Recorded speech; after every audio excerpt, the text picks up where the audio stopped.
बहुत बहुत शुक्रिया आप लोगों का, इतने उत्साह से आप लोगों ने कीर्तन किया। तो भक्तों के संग में ही आनंद है, अदरवाइज़ अकेले करेंगे तो कहाँ आनंद है इन सब चीज़ों का। क्योंकि हमारे श्रीला गौर गोविंद महाराज बहुत ही सुंदर बोलते हैं। वो बोलते हैं जो भक्तों की एसोसिएशन है वो जन्म स्थान है भक्ति का। मीन्स कि the association of devotees are the womb of bhakti, क्योंकि उनके ही गर्भ से हमारे जीवन में भी भक्ति उत्पन्न होती है। तो आज हम लोग जो श्लोक लेंगे वो श्रीमद् भागवत गीता का जो 9वां अध्याय है उसका नाम है परम गुह्य ज्ञान। उसका श्लोक नंबर 29 लेंगे, जो कि काफ़ी फेमस भी है। और जिन लोगों को इसका ज्ञान नहीं है, जो कि बाहरी लोग हैं, वो उसको एज अ कंट्रोवर्सी भी ले लेते हैं, क्योंकि भगवान पार्शियल हैं कि भगवान पार्शियल नहीं है, इस बारे में बात होती है। ठीक है, चलिए। ओम नमो भगवते वासुदेवाय।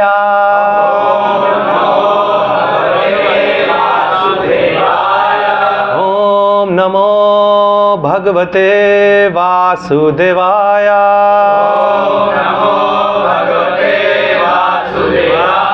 ओम नमो भगवते वासुदेवाय।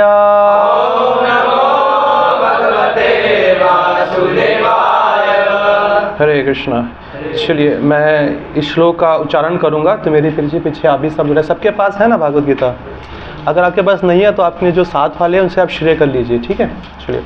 समो अहम सर्वभूतेषु ना मे देशो अस्ति ना प्रियः ये भजन्ति तुमां भक्त्या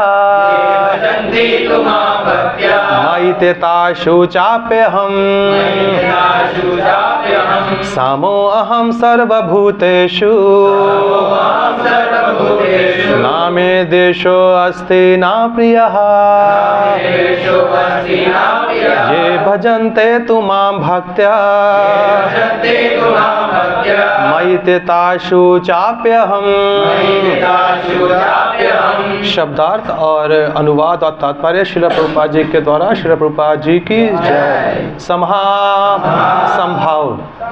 अहम मैं सर्वभूतेषु समस्त जीवों में ना कोई नहीं मैं मुझको देशः देशपूर्ण अस्ति है ना तो प्रियः प्रिय ये जो भजंती दिव्य सेवा करते हैं तू लेकिन माम मुझको भक्त्या भक्ति से मई मुझ में है ते वो व्यक्ति तेषु उनमें चा ही अपि निश्चय ही अहम मैं। अनुवाद। मैं ना तो किसी से द्वेष करता हूँ। यहाँ पे कौन बोल रहा है और किससे बोल रहा है? भगवान किससे बोल रहे हैं? अर्जुन से, बिल्कुल। और ये देखिए, ये जो चैप्टर है ना, परम गुह्य ज्ञान, परम supreme confidential, the most confidential. मतलब क्या होता है कि जो सीक्रेट है, सीक्रेट का बाप। मतलब आप देखते कितना गुह्यम है। ठीक है ना? तो कुछ लोगों का कहना है कि हम भागवत गीता सब जानते हैं, सब हमें पता है अंदर बाहर। ठीक है, जब भगवान ही कह रहे हैं भैया नहीं पता है सीक्रेट। मतलब अगर कोई अभक्त अगर 1000 बारी पढ़े द्वेष से, तो ये उसको समझ में आना बहुत मुश्किल है। अगर वो भगवान को जानने के प्रयास में करेगा ना, तो भगवान उसके हृदय में बैठे हुए हैं, तो उसके हृदय का जो लॉक हो रखे हैं ना ताले इंटेलिजेंस के, वो खोलते जाएंगे, तो वो समझेगा और भगवान उसे अपने भक्तों की संगति में लाएंगे, जहाँ से वो और अच्छे समझ सकता है। क्योंकि इस गुह्य ज्ञान की जो चाबी है ना, वो सिर्फ उनके भक्तों के पास है और किसी के पास इसकी चाबी नहीं है। ठीक है ना? ये कोई मामूली हलवा नहीं है कि मतलब कोई भी आके खा ले और बोल ले कि मुझे स्वाद आ गया। ये बहुत गुह्य ज्ञान है, इसकी कीमत चुकानी पड़ती है। ठीक है ना? मैं ना तो किसी से द्वेष करता हूँ और ना ही किसी के साथ पक्षपात करता हूँ। मैं सबों के लिए संभव हूँ, किंतु जो भी भक्ति पूर्वक मेरे लिए सेवा करता है वह मेरा मित्र है। मुझ में स्थित रहता है और मैं भी उसका मित्र हूँ। तात्पर्य यहाँ यह प्रश्न किया जा सकता है कि जब कृष्ण का सेवों के लिए संभव है और उनका कोई विशिष्ट मित्र नहीं है, तो फिर वह उन भक्तों में विशेष रुचि क्यों लेते हैं जो उनकी दिव्य सेवा में सदैव लगे रहते हैं। किंतु यह भेदभाव नहीं है, यह तो सहज है। इस जगत में हो सकता है कि कोई व्यक्ति अत्यंत उपकारी हो, किंतु तो भी वह अपनी संतानों में विशेष रुचि लेता है। भगवान का कहना है कि प्रत्येक जीव चाहे वह जिस योनि का हो उनका पुत्र है। अंततः वह हर एक को जीवन की आवश्यक वस्तुएं प्रदान करते हैं।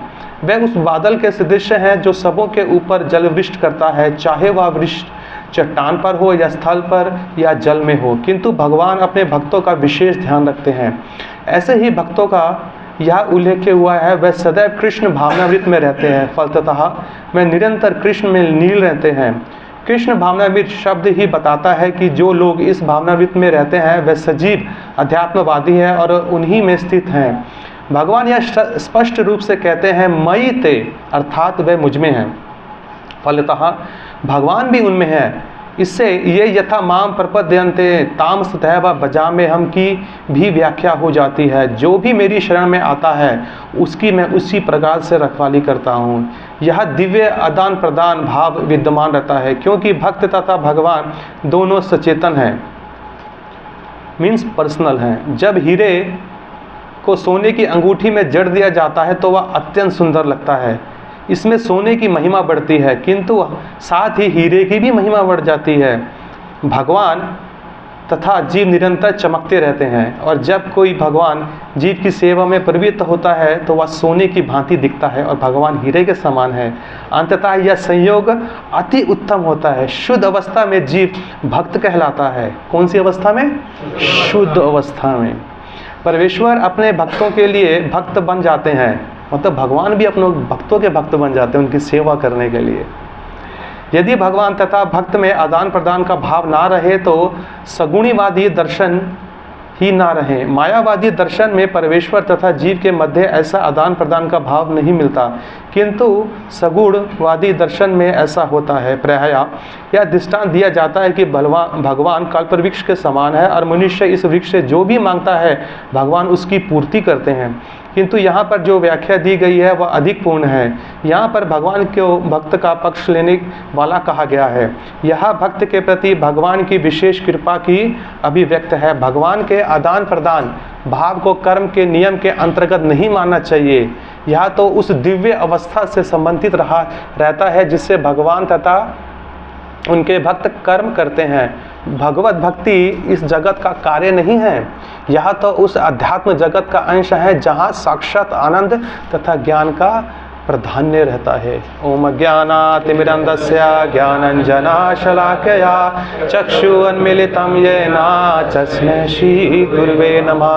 श्रीचैतन्य मनोभीष्टं स्थापितं येन भूतले स्वयं रूपा कदा मह्यं ददाति स्वपदान्तिकं।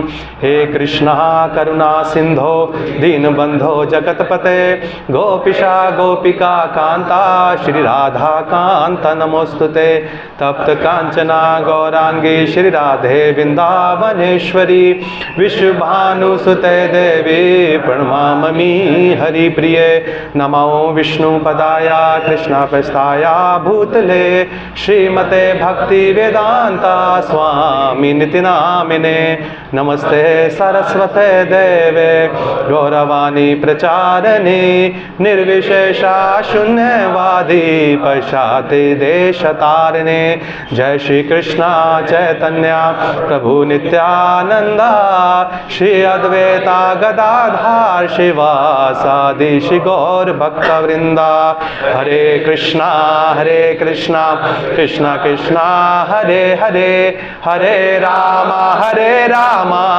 राम राम हरे हरे। हरे कृष्णा। देखिए यहाँ पे ये जो वर्ष है कितना सुंदर भगवान बताते हैं, अपनी व्याख्या करते हैं, क्योंकि वो एक पिता के रूप में भी हैं। बोला जाता है ना कि भगवान हमारे पिता हैं। जितने भी धर्म हैं, जितने भी आध्यात्मिक संस्थाएं हैं, तो वो सभी बताती हैं जो भगवान हैं, भगवान हमारे पिता हैं। तो जो पिता है, पिता के अनेकों पुत्र होते हैं ना। आज के डेट में बहुत मुश्किल है, बेचारा एक ही पैदा कर ले उसकी हालत ख़राब हो जाती है उसको पालने में। मगर आप पिछले के जन्म देखें, हमारे दादा परदादा और भी पिछले हैं, तो सबके 7 8 8 8 6 6 5 5 10 10 बच्चे होते थे। तो जो परम परमेश्वर भगवान श्री कृष्ण है, उनकी तो गिनती कोई नहीं है कितने बच्चे हैं, ठीक है ना। तो देखिए, और हर बच्चा एक समान नहीं होता है कि नहीं। जिसको हम क्या बोलते हैं कि हम सब इंडिविजुअल हैं। इंडिविजुअल क्या मतलब है? सब लोग अलग है, सबका अपना अलग व्यक्तित्व है। जरूरी नहीं है कि जो चीज़ मुझे अच्छी लगती हो वो आपको भी लगे, जरूरी नहीं है जो मुझे बुरी चीज़ लगती हो वो आपको भी लगे। तो कहीं ना कहीं मिक्स्ड है हम सबका, लाइकिंग डिसलाइकिंग, हमारी पसंद नापसंद आपस में अच्छी है, ठीक है। कुछ लोग अपने पिता का कहना एक बारी में मान लेते हैं, कुछ लोग अपने पिता का कहना 2-3 बारी कहने पे मानते हैं, कुछ लोग अपने पिता का कहना हजारों बारी कहने पे मानते हैं, और कुछ जब मार पड़ती है तो मानते हैं, और कुछ तो मानते नहीं है, उनको मार पड़ती रहती है, ठीक है ना। हम ये अपने दिनाचार्य में भी देख सकते हैं, नहीं? अगर हमारे भी 2-3 भाई बहन है या कोई चाचा मामा है, हम देख सकते हैं पिता के हमेशा ये बोलता है इसने मेरी नाक में दम कर रखा है, इसने तो मेरा खून पी लिया, कोई कहने सुनने में है ही नहीं मेरा, छोटे वाला बड़े वाला जो भी है, ठीक है ना, बोलते हैं ना। तो मगर पिता की तरफ से देखिए, आप पिता के शूज में आके देखिए कि पिता के लिए उसके चारों बच्चे एक समान है। हृदय में ना वो सबके लिए उतना ही प्यार रखता है, उतना ही वात्सल्य रखता है, और उतना ही उनका केयर रखता है।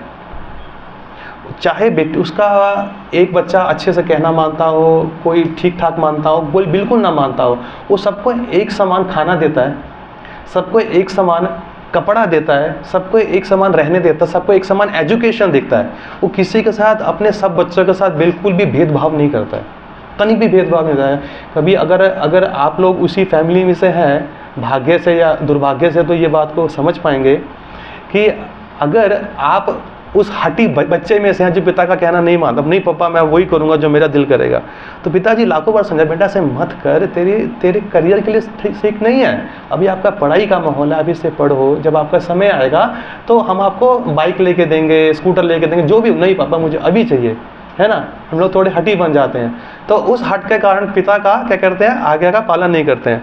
मगर इसका मतलब यह है कि पिता बोलता है अच्छा निकल घर से बाहर, मैं तुझे आज से खाना नहीं दूंगा, तुझे आज से तेरी स्कूल की फीस नहीं दूंगा, तुझे आज से मैं कपड़े लगते नहीं दूंगा, और तेरी ट्यूशन की फीस नहीं दूंगा। वो फिर भी हमें, हमारी जिद के होते हुए भी हमें वो सब कुछ प्रदान करते हैं, है ना। मगर फिर भी उनका हृदय एक उस स्पेशल बेटे के लिए है जो उनका हमेशा कहना मानता है कि नहीं। वो अपने उस बच्चे को भी ठीक करना चाहते हैं जो बच्चा उनका कहना नहीं मानता, और उसको उतना ही प्यार देना चाहते हैं जितना वो बाकी सबको दे। वो दे तो उतने ही रहे हैं, मगर कभी जिद के कारण ना माता पिता कभी कभी उसका ट्रीटमेंट भी करते हैं अच्छे से, ठीक है ना। कभी मान लिया 1-2 दिन का खाना, अब वो देखना पड़ता है कि उसका केस कितना ज़्यादा खराब है ना। कि अगर मान लीजिए अगर बच्चे को लत लग गई है नशे की, दारू की, गलत आदतों की, तो कहीं ना कहीं उसकी अच्छे से उसकी जो फ्रीडम होती है ना वो रिस्ट्रिक्ट हो जाती है। जैसे कि आजकल क्या करते हैं, ये सारे फसाद की जड़ ये फ़ोन ही है, तो सबसे पहले फ़ोन ले लेते हैं, ठीक है। और दूसरी चीज़, तेरे को बहुत घूमने का शौक है ना, रात रात चल बाइक की चाबी निकाल, तो वो भी निकाल लेते हैं उसके चाबी। क्यों? उसको इसलिए नहीं निकालते हैं कि वो उससे द्वेष करते हैं, वो इसलिए निकालते हैं क्योंकि उसका जो डिजीज़ है ना, उसकी जो बीमारी है वो बहुत ज़्यादा अधिक खराब हो गई है। अगर देखें, अगर आप लोग सब लोग बीमार हैं ना कहीं पे, तो जो आप सब लोगों को अच्छा लगता है ना खाना पीना, डॉक्टर और माता पिता ना उसको बंद कर देते हैं। आइसक्रीम बंद, कोल्ड ड्रिंक बंद, ये बंद, वो बंद, खट्टा बंद, सब बंद कर देते हैं। तो क्या इसका मतलब ये है कि वो आपसे द्वेष करते हैं? नहीं, वो चाहते हैं कि एक बार आप ठीक हो जाओ, एक बार आप में मैच्योरिटी आ जाए, एक बार अंडरस्टैंडिंग आ जाए, ये सब चीज़ें आपकी हैं। क्योंकि हर चीज़ को पाने का एक समय है, ठीक है ना। अभी 14-15 साल का बच्चे को अगर बाइक दे दें तो बाइक तो वो सीख ही लेता है दोस्तों के साथ, है ना। माता पिता नहीं भी देंगे, नहीं बेटा आपको आते नहीं, अभी आप छोटे हो, अभी उसके पास क्या अनुभव नहीं है। वो अनुभव के कारण क्या करता है, वो बाइक को तेज चलाता है, घरों में, सड़कों में, है जो उसमें धूम देखता है बॉलीवुड की, ठीक है, वो सोचता है कि ऋतिक रोशन वही है, वो किधर भी लाइट वाइट नहीं देखता, उड़ा देता है सबको, है ना। तो उसमें डेंजर किसका है, खतरा किसका है, उसके बच्चे का है, और साथ में दूसरों का है। तो उसको सही ज्ञान देने के लिए, सही शिक्षा देने के लिए इतनी रिस्ट्रिक्शंस की जाती हैं। तो वैसे जो पिता है ना, वो बच्चे को सही रास्ते पे लाने के लिए ना कभी कभी उनको प्यार करता है। और प्यार का मतलब ऐसे नहीं है सिर्फ प्यार से बोलना, प्यार का मतलब गुस्सा भी होता है, गुस्से में भी प्यार होता है। प्यार में अकेला प्यार नहीं होता है, गुस्से में भी प्यार होता है। जब एक माँ डांटती है, पिता डांटते हैं, टीचर डांटती है, तो उनका वो प्यार उभरता है और वो एक्स्ट्रा प्यार उभरता है। कभी कभी तो इतना एक्स्ट्रा प्यार उभर जाता है कि पांचों उंगलियां छप जाती हैं, ठीक है ना। और वो हमारे कल्याण के लिए होता है, वो हमारे, क्योंकि उनको भी हृदय में दर्द होता है जब वो हमको मारते हैं, उनको भी, क्योंकि वो देखते हैं कि बेटा अभी बचपन है। क्या है? अभी बचपन है, अभी तेरी माँ हूँ, तेरा बाप हूँ, अभी मुझे हक है, अभी तुझे एक ही मार रहा है। अगर तू बड़ा हुआ नहीं सुधरा फिर तुझे हजारों मारेंगे। अब कोई यहाँ पे ये नहीं कह सकता मैंने अपने माता पिता से मार नहीं खाई है ना। जूता, चप्पल, बेलन, बेल्ट जो भी हाथ में आया, आपका अभिषेक उससे अच्छे से हुआ, है ना। हुआ ना, अच्छे से आपका अभिषेक हुआ। जूतों की बारिश हो रही है, डंडों की बारिश हो रही है, थप्पड़ों की बारिश हो रही है, तो आपका अच्छे से हुआ, आपको अभिषेक किया गया माता पिता ने। तो देखिए, ये जो अभिषेक आपका हुआ ना, इसकी जो याद आपको अब आएगी ना, तो आपको लगेगा हाँ यार, अगर मेरी माँ ने मुझे नहीं मारा होता ना, या मेरे पिता ने मुझे नहीं मारा, तो आज मैं इस पोजीशन में नहीं होता, यहाँ पर हुआ। मगर उस समय हमको क्या लगता था कि नहीं, मेरे माता पिता मेरे बैरी हैं, मेरे यार दोस्त। ये होता है, ये 16, 17, 18, 14 साल की जो एज होती है ना, ये इतनी क्रूशियल एज होती है ना, इसके अंदर इतनी सारी रेस्ट्रिक्शंस हैं, क्योंकि ना इसमें ना जब चाहे लड़का हो या लड़की हो, उनके हार्मोन्स चेंज होते हैं, उनकी इच्छाएं चेंज होती हैं, ठीक है। और वो चीज़ वो करना चाहते हैं ज़्यादा, जिसके लिए माता पिता मना करते हैं। अच्छा, कुछ तो स्पेशल होगा, अगर पिताजी मना कर रहे हैं तो क्यों ना जाके मैं देखता हूँ, क्यों ना मैं जाके देखता हूँ, कुछ तो स्पेशल होगा। तो उस समय क्या होता है इस एज में कि अपने यारों दोस्तों की, सो कॉल्ड यार दोस्तों नहीं बोलेंगे, मगर उस समय हमें बहुत हमारे यार मित्र लगते हैं, यार बिल्ली, यार अनमूल्य, यार अनमूल्य लगते हैं। तो उस समय जो यार अनमूल्य है ना, वो हमें सबसे मीठे लगते हैं, और हमारे माता पिता सबसे बैरी लगते हैं। क्यों? क्योंकि वो हमें सिगरेट पीने से मना करते हैं, दारू पीने से मना करते हैं, उल्टे पुल्टे काम। और हमारे यार तो देखो कितने अपनी जेब से पैसा खर्च करके हमारे लिए खर्च करते हैं, है ना। मतलब कि नर्क में जाने का रास्ता वो आपको टिकट बाय करके दे रहे हैं कि ये टिकट है आपके लिए नर्क में जाने की, यमराज जी से मिलने के लिए, अब इसे लो और जल्दी जाओ, है ना। तो हमें लगता है कि यार बड़ा अच्छा मेरा फ्रेंड है ना, इस बार इसने मुझे पिलाया, अगली बार उसको मैं पिलाऊंगा, और दोनों इस अमृत का स्वादन करेंगे साथ में बैठ के, जब मिल बैठेंगे दो यार, है ना। ऐसे ही है ना डायलॉग। तो लेकिन नहीं, बिल्कुल भी ऐसा नहीं है। जब हम थोड़े से बड़े होते हैं, मैच्योर्ड होते हैं, दुनिया समाज की ठोकरें खाते हैं, तब हमें याद आते हैं नहीं यार। और उस समय हमें बहुत ज़्यादा पछतावा होता है कि हमने अपने माता पिता को इतना अपशब्द क्यों बोले, ठीक है ना। क्यों? क्योंकि वो इतिहास दोहराता है भविष्य में। क्या होता है? वो इतिहास दोहराएगा भविष्य में। जरूरी नहीं कि आप में से जितने भी लोग हैं वो सब ब्रह्मचारी ही बनेंगे, ठीक है ना। कुछ भाग्यवान होंगे जो गृहस्थ में भी जाएंगे, है ना, ठीक है। तो जब वो गृहस्थ में जाएंगे, जब उनके बच्चे पैदा होंगे, तो जब उनके साथ वो सेम चीज करेंगे ना जो उन्होंने अपने माता पिता के साथ किया है, तब उनके हृदय से अश्रु बहेंगे।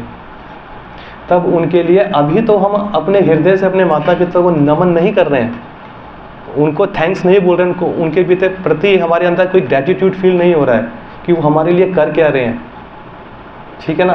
ये तब हमें पता लगेगा जब हमारे बच्चे हमको उल्टा बोलेंगे ना, हमें याद आएगा यार इसके अंदर तो मैं ही हूँ, और मैंने अपने पिता को बोला था और ये उल्टा आके मुझे बोल रहा है। तो उसको याद आएगा कि यार जब मैं इस साल का ना, तो आपके पास कोई शब्द नहीं रहेगा उसको डांटने का। क्यों? क्योंकि उस समय आपके पिताजी भी मौन रह गए थे जब आपने उनको अपशब्द बोला था।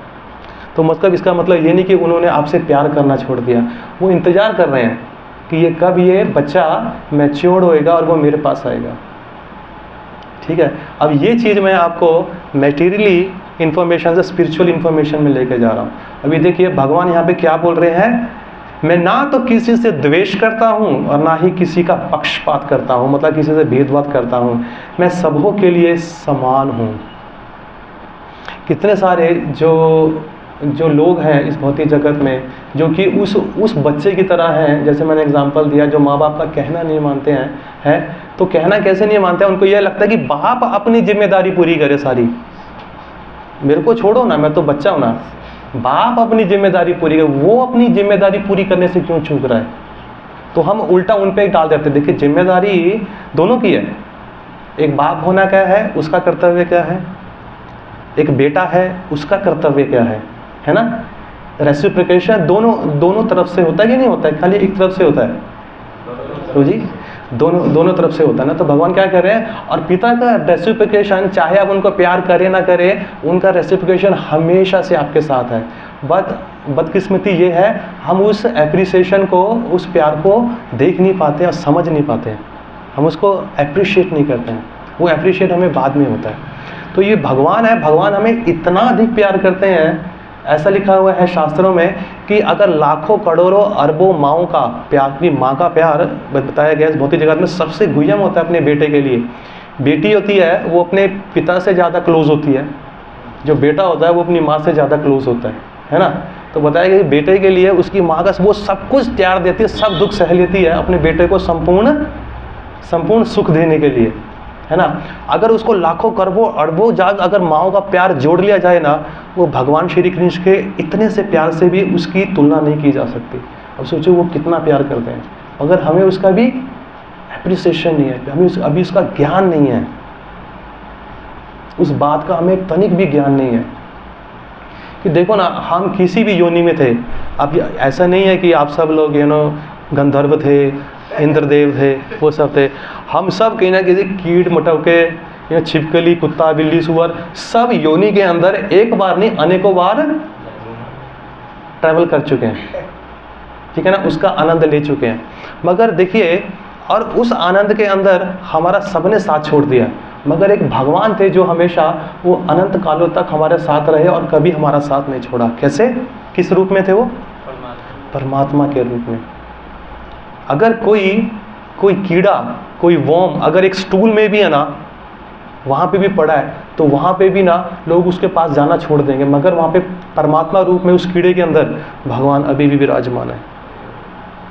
किसी भी एंगल में भगवान अपने बात का कोई भी साथ नहीं छोड़ते। और अगर इस कलयुग की बात करें, जैसे जैसे कलयुग आगे बढ़ रहा है, अगर आप में से कोई बच्चा मान लीजिए कोई चोरी चकैती, खूना खराबी, बलात्कार, कुछ भी करे, इतना घिनौना काम करे, ठीक है, और उस समय ना क्या होएगा, माता पिता तक आपका साथ छोड़ देंगे, आपके नाते रिश्तेदार तो छोड़ो, नाते साथ हमें तो शुरू से पता थी इतना खराब आदमी है, हमने तो इसके घर में जाने छोड़ दिया, तो आप सबसे नाता काटना वो शुरू कर दें। क्यों? क्योंकि आपने एक अधर्म का काम किया है, आप एक पापी हो, आपको पुलिस लेके जा रही है, आप एक अधर्मी हो, आप एक कैदी हो, तो कैदी के साथ कोई अपना रिश्ता कैसे जोड़ेगा? अभी अगर फेसबुक में अगर आपके चाचा मामा के लड़के हैं, कज़न है, रिश्तेदार हैं, शादी में गए हैं, आप सब ने अपना फ़ोटो डाला है फेसबुक में, एक दूसरे को टैग किया हुआ है, प्राउड होता है, ये मेरे मामा जी का लड़का है, मेरी मामी जी की लड़की है, हम सब भाई बहन है, ये और सडनली आपको पुलिस उठा के लेगी, वो सब फोटो में फेसबुक से डिलीट हो जाएगी। ये हमारा तो संबंधी, हम तो जानते नहीं थी कौन है, हम तो जानते नहीं, सीधा आपसे नाता काट देंगे, सीधा नाता काटते चले जाएंगे। क्यों? क्योंकि उनको अपनी इज्जत का खतरा है। यार कल को पुलिस आई है ना, उठा के लेगी, अभी हमारा फेसबुक चैटिंग चेक करेगी, मेरे घर भी आ जाए, मुझे उठा के ले जाएगी। क्यों? क्योंकि मेरा संबंध है उसके साथ। सब लोग आपका साथ छोड़ देंगे दुनिया में, कोई भी XYZ, और धीरे धीरे करके वो छोड़ ही देंगे। अगर चाहे ना भी छोड़े, वक्त के आभास में आकर वो शरीर छूटता जाएगा, तो मतलब क्या है, वो छूटते जाएंगे। आज की डेट में कोई भी अगर आपके देखे ना आते, मम्मी पापा, भाई बहन, दादा दादी, चाचा मामा, फूफड़ बुआ, जो भी हैं, ठीक है ना, वो आज इस जन्म में आपके कुछ भी बने हैं, उनका ना तो पहले आपसे कोई रिश्ता था, ना आगे कभी कोई रिश्ता होगा। सिर्फ ये जो रिश्ता है इस शरीर के साथ संबंधित है। पर इसका मतलब ये नहीं है कि आप अपनी सेवा उनके प्रति छोड़ दें, आप उनकी सेवा जरूर कीजिए, पर ये आपको एक उच्चतम ज्ञान भी लेना बहुत ज़रूरी है कि मेरी सेवा इस भौतिक जगत के माँ बाप तो हैं, मुझे उनकी अच्छे से करनी है, जो उन्होंने मुझे मेरे बचपन में लाला पाला, अच्छे से एजुकेशन दिया है, तो मैं भी उनको अच्छे से वो सुख दूँ जो उनको मैं दे सकता हूँ। मगर ये कहा गया है भागवत गीता में कि जिसके कर्म में जितना लिखा हुआ है ना, आप सिर्फ उसको उतना ही मिलेगा, ना ज़्यादा ना कम। जितना ज़्यादा सुख लिखा है 90%, तो 90% मिलेगा, ना 1% कम ना 1% ज़्यादा। और वैसे ही दुख है, ना 1% कम ना 1% ज़्यादा। मगर भक्ति इतनी सुंदर है कि अगर आप अच्छे से भक्त बनते हैं, सुंदर से भक्त बनते हैं, ठीक है, तो आपका जो बेनिफिट है, आपका जो पर्क्स है, आपका जो अलाउंसेस है, वो सीधा आपके माता पिता के अकाउंट में भरपूर गिरेगा। ठीक है ना। आप उनको भौतिक सुख नहीं दे सकते हैं, इतना मैं आपको गारंटी दे सकता हूँ।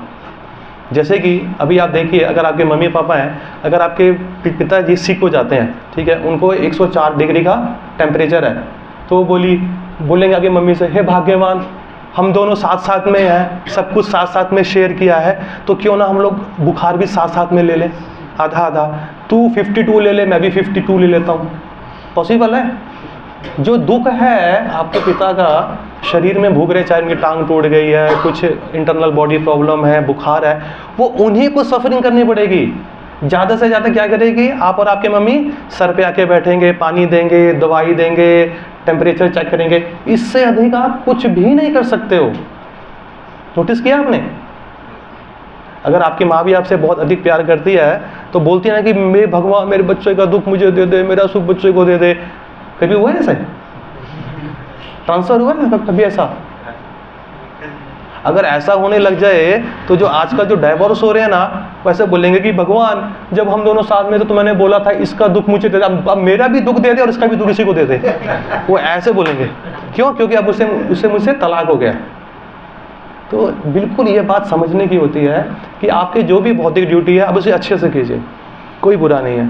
मगर आप कितना अच्छे से कर पाएंगे, जिसके नसीब में जो लिखा है उसे वो मिलेगा ही, वो आप उसको छीन नहीं सकते हैं। मगर आध्यात्मिक चीज़ ऐसी है कि आप उसे अपने माता पिता से भर सकते हैं। एक बार कहीं पे मैं एक लेक्चर दे रहा था इंडिया में, किसी ने पूछा कि प्रभु जी, आपने तो शादी नहीं करी है, आप तो ये अलग हो गए हो, माता पिता का ख्याल कौन रखेगा? आपने तो माता पिता ने आपके ऊपर इतने सारे लाखों रुपए लगाए, आपको फॉरेन भेजा, पढ़ाया, लिखाया, ये किया, वो किया। जब इतना ही कुछ करना था, भक्ति बनना था, तो फॉरेन जाने की क्या जरूरत है? यहीं पे बन जाते। माता पिता के इतने सारे पैसे आपने खराब कर दिए हैं। भक्ति बनना था तो फॉरेन में जाके क्यों बने, यहीं पे बन जाते हैं। अब वो बेचारों का क्या हाल होएगा, बुढ़ापे में ये है वो है, फलाना बोलता रहा। मैंने कहा देखो प्रभु जी, अभी क्या है कि मेरा एक छोटा भाई है, मुझसे 1 साल छोटा है, मेरी बहन है, मेरा भाई शादीशुदा है, उसकी बेटी है, ठीक है ना। तो अगर एक भौतिक स्तर पे देखूं तो मुझे जितना मुझे देना था मैंने अपने माता पिता को दे दिया, उनको अच्छे से रखा, उनके सर पे कोई भी डेट नहीं है, एक भी पैसे का उधार नहीं है। क्योंकि क्या होता है कि सबसे बड़ा अमीर इंसान वही होता है इस दुनिया में जिसके सर पे एक पैसे का उधार नहीं है। अगर आप लोन लेके, उधार लेके ऑडी में घूम रहे हो ना, BMW में घूम रहे हो, तो आप सबसे गरीब इंसान हो। सबसे अमीर इंसान वो है जिसके हाथ में हरि नाम है, उससे बड़ा अमीर कोई नहीं है। और जिसके पास हरि नाम नहीं है वो सबसे गरीब इंसान है, जिसके पास भक्ति नहीं है। तो मैंने बोला देखो प्रभु जी, चलो उसको भी सुनने दो, भागवत। तो मैंने बोला कि प्रभु जी देखो, मैं कितना भी चाहूँ ना, मैं अपने माता पिता को वो भौतिक सुख नहीं दे सकता, ठीक है। उनके जो नसीब में है वो उनके पास आएगा ही आएगा। मगर उसको भी ख्याल रखने के लिए मेरा भाई है, मेरी बहन है, ठीक है ना, वो उनको भौतिक सेवा दे रहे हैं, उनका भौतिक आराम दे रहे हैं, तो वो मेरे माता पिता का चल रहा है। और मैं उनका बड़ा बेटा, उनको एक आध्यात्मिक सेवा दे रहा हूँ, ठीक है ना। तो मेरे माता पिता दोनों साइड से सेव हैं, स्पिरिचुअली भी और मेटेरियली। मैं कहा प्रभु जी आप क्या कर रहे हैं? मैंने उनसे प्रश्न पूछा उल्टा कि आप क्या कर रहे हैं? अभी जैसे मैंने बताया, आप उनके पास होते हुए भी उनको सुख नहीं दे सकता अगर उनके नसीब में सुख है ही नहीं। तो भौतिक सुख भी आप दे नहीं सकते, आध्यात्मिक भी आप प्रैक्टिस नहीं कर रहे हैं, तो बताइए किसके माता पिता लॉस में है, मेरे कि आपके? बिल्कुल उनके हैं, बिल्कुल उनके माता पिता है। मैंने कहा अगर आप चाहते हो कि आपके माता पिता को आध्यात्मिक और भौतिक दोनों मिले तो आप भी भक्ति उठा लीजिए, क्योंकि उससे कोई फर्क नहीं पड़ेगा, नुकसान नहीं है। आप एक सात्विक जीवन जी रहे हैं, ठीक है। और प्लस इसका जो बेनिफिट है, क्योंकि अभी आपको नहीं पता है, जब आप शास्त्र पढ़ने लगेंगे तब आपको गुह्यम ज्ञान निकल के आएगा।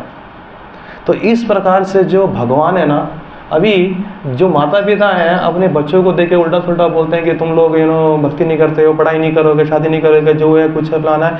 देखिए भगवान उनका भी ख्याल रखेंगे। अगर कल को आपको कुछ होता है और आप शरीर छोड़ते हो तो क्या उसके बाद आपके माता पिता का ख्याल नहीं होगा? ये बहुत बड़ा भ्रम है कि मैं अपने माता पिता का ख्याल रख रहा हूँ या मेरा भाई रख रहा है। ये एक परमात्मा परमेश्वर भगवान श्री कृष्ण ही है जो सबका ख्याल रखते हैं। वही मेंटेनर है, वही क्रिएटर है और वही एनिहिलेटर है। जो जिसकी संपत्ति है यार उसको काम करने दो ना, आप क्यों बीच में ले रहे हो पंगा? आपसे अपने आप को संभाला नहीं जा रहा है, आप ये दायित्व कर रहे हो मैं दुनिया को संभालूंगा, कहाँ संभाल पाओगे आप? बिल्कुल इम्पॉसिबल है। तो इसलिए जो भगवान है वो सबका लालन पालन करें। देखिए हमारे इस समाज में, मानव समाज में कितने सारे बच्चे हैं जिनके माता पिता बचपन में ही चल गुजरते हैं, है कि नहीं है ना? छोटे छोटे बच्चे हैं जो कि 1-2 साल के या 3 साल के लिए हैं, माता पिता कहीं शॉपिंग करने गए, कुछ करने गए, बेचारों को एक्सीडेंट हो गया, पूरे हो गए, तो बच्चे का ख्याल कौन रखेगा? Somehow the Krishna arranges, किसी न किसी को उस बच्चे का ख्याल रखने के लिए भेज देते हैं, चाहे वो चाचा के रूप में है, बुआ के रूप में है, दादा दादी के रूप में है या किसी के रूप में है। और कुछ माताएं उनको पैदा करके, जो पेरेंट्स है, पैदा करके छोड़ देते हैं डस्टबिन में या यहाँ वहाँ गिर देंगे, अनाथालय में गिर देंगे। तो कैसे उनका लालन पालन? फिर भी वो पाले जाते हैं, फिर भी वो पाले जाते हैं, क्योंकि उनका पालनहार एक ही पालन करता है, अखिल ब्रह्मांड नायक भगवान श्री कृष्ण। तो ये कहना बहुत ही मुश्किल है, ये समझने के लिए हमें वेदों शास्त्रों में जाना पड़ेगा। इसलिए भगवान कहते हैं मैं किसी से द्वेष नहीं करता, मैं सबको उनकी चीजें प्रोवाइड कर रहा हूँ। अभी देखो ना यहाँ पे कितने सुंदर से लिखा हुआ है कि भगवान क्या बोलते हैं कि जैसे उनकी तुलना करी गई है बादल से। बादल वर्षा वो देख के नहीं करता है कि ये पत्थर है, ये पहाड़ है, ये स्थल है, ये जल है। वो अपना प्यार, अपनी जो मर्जी है वो हर किसी पे लुटाता है। तो वैसे भगवान है, कोई उनसे प्यार करे, कोई उनसे प्यार ना करे, कोई उनसे द्वेष करे, कोई उनसे द्वेष ना करे, ठीक है, और कोई उनका वो न्यूट्रल रहे, ठीक है ना, कोई फर्क नहीं पड़ता है। भगवान तब भी उनका ख्याल रख ले, क्योंकि वो एक मैच्योर्ड पिता है। जैसे कि मैंने बताया, चार बच्चों में कोई पिता का इज्जत करे ना करे, कहना माने ना गाए, पिता सब कुछ प्रोवाइड करता है, खाना पीना, लगता रहना, सोना, खाना पीना, हर नीड्स फैसिलिटी प्रोवाइड करता है। भगवान बोल रहे हैं कोई मुझे मेरा कहना मानता हो ना, कोई आस्तिक है, कोई नास्तिक है, कोई कहना माने ना माने, कोई फर्क नहीं पड़ता, क्योंकि सभी मेरे बच्चे हैं, मैं सबका पालन करता हूँ। मगर जो मेरा कहना अच्छे से मानता है, जो मेरे पास आस्था है, मुझसे पूछता है, मुझसे बातें करता है, तो मैं उसको एक स्पेशल इंटेंशन देता हूँ। एक एग्जांपल और मैं आपको देता हूँ समझने के लिए। जैसे कि एक टीचर है, अध्यापक स्कूल में, हम सब पढ़े हुए हैं, हर क्लास के अंदर 50-60 होते हैं ना बच्चे, होते कि नहीं होते हैं, ठीक है ना। और टीचर के लिए वो बच्चे क्या हैं, सब एक समान है ना। और वो ब्लैक बोर्ड पे आजकल क्या होता है, स्क्रीन स्क्रून होती है क्या, प्रोजेक्टर, अभी भी ब्लैक बोर्ड ही है ना, देसी स्टाइल है, ठीक है, हाईटेक नहीं हुआ है, फॉरेन में तो हाईटेक हो गया, स्क्रीन गिरती चुम करते हैं। तो जो टीचर है वो सबको एक समान ज्ञान देती है, एक घंटे का। वो किसी से द्वेष नहीं करती है कि बेटा मैं हिंदू हूँ, आप मुसलमान हो, चलो बाहर निकलो यहाँ से, आप सिख हो, चलो बाहर निकलो यहाँ से, आप क्रिश्चियन हो, चलो बाहर निकलो यहाँ से। नहीं, ऐसा नहीं करती है। टीचर सबके लिए एक समान होती है, क्योंकि उसको सबको ज्ञान देना है, ठीक है ना। और कुछ बच्चे ऐसे होते हैं जो जब टीचर का लेक्चर ख़त्म हो जाता ना, तो मैडम के पास स्पेशल आके पूछते हैं, मैडम जो आपने ये बात बताई थी ये मुझे कुछ समझ में नहीं आया, थोड़ा एक एग्जांपल और देके बताएंगे। मेरी क्लास में थे बच्चे कुछ ऐसे, और हर क्लास में कुछ ना कुछ होते हैं। हमको गुस्सा चढ़ता था, यार मैडम ने इतना पढ़ाया फिर भी तू जाके अलग से पूछता है। जाने दे मैडम को, क्योंकि वो जितनी देर वहाँ पर रहेगी ना, हम लोग खेल नहीं सकते। हमको यह था कि मैडम भागे यहाँ से। तो कुछ इंटेलिजेंट बच्चे होते ना, मैडम को जाके पकड़ लेते थे, मैडम बताओ, और वो 10-15 मिनट वहीं पे ख़राब कर देते, हमारा भी और टीचर का भी। Just a joke. वो टीचर का नहीं करते थे, वो एक्स्ट्रा ज्ञान लेते थे टीचर से, ठीक है ना। तो टीचर क्या करते थे, हृदय से खुश होके, अरे यार ये तो काफ़ी अटेंटिव हो रखा है स्टडी में, तो उसे अपना टाइम और देती थी, उसको और अच्छे से प्यार करती थी, और अच्छे से उसको बोलती थी, ठीक है आप मुझे आके बाहर मिलो, मैं आपको और अच्छे से समझाऊंगी। पर हमारे जैसे अजान आया टीचर, हो गया ना, पका रहा है यार, कितना ऐसे निकलना यार, ठीक ठीक है। तो हम लोग टीचर को इतना इज्जत नहीं देते थे, मतलब कि इज्जत इन द सेंस कि उसके पास जाके अपने को ये लगता था कि यार पास ही होना है ना। अब जिसका 90% आया वो भी 7th क्लास में गया, अब जिसका 33 आया 34 आया वो भी 7th क्लास में गया। तो काय को इतना मेहनत करना है यार, मतलब ये अपना फिलोसफी था, प्लीज आप लोग इसको फॉलो मत करना, ठीक है ना। ये मेरा फिलोसफी था, मैं कहा यार इतना मेहनत क्यों करना, पास ही होना है यार, दोनों एक साथ ही बैठेंगे ना, बशर्ता ये है तू अगली सीट पे बैठेगा मैं पिछली सीट पे बैठूंगा, ठीक है ना, और तो कोई ज़्यादा फर्क नहीं पड़ेगा, ठीक है। साथ में घूमेंगे, साथ में बढ़ेंगे, क्लास भी वही, टीचर भी वही है। मैं इतना टेंशन लेता क्योंकि मैं काफ़ी ज़्यादा स्पोर्टी था पर्सन, खेलने कूदने में रहता था।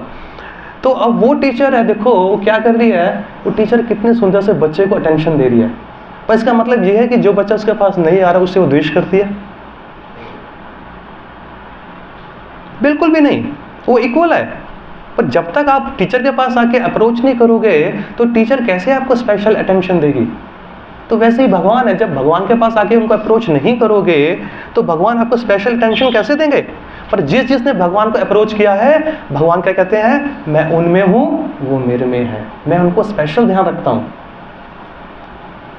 ठीक है। जैसे बोला जाता है कि भगवान और भगवान के भक्त दोनों अलग नहीं है।